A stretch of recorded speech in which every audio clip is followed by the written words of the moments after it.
tingin. Anong pangalan mo? Violeta. Bibigyan mo, baka pag-ubos niya. Oo. Oo. So, ano nangyari sa'yo? Ewan ko, na-stroke ako. Na-stroke ka.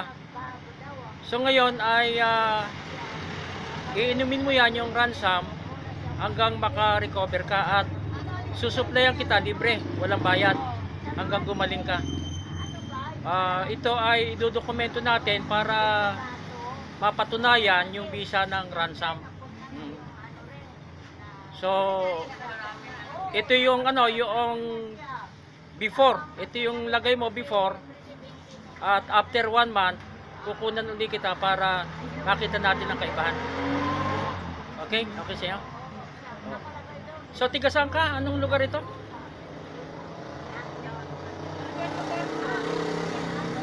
Ano ba lugar to? Tirona. General Tirona. General Tirona.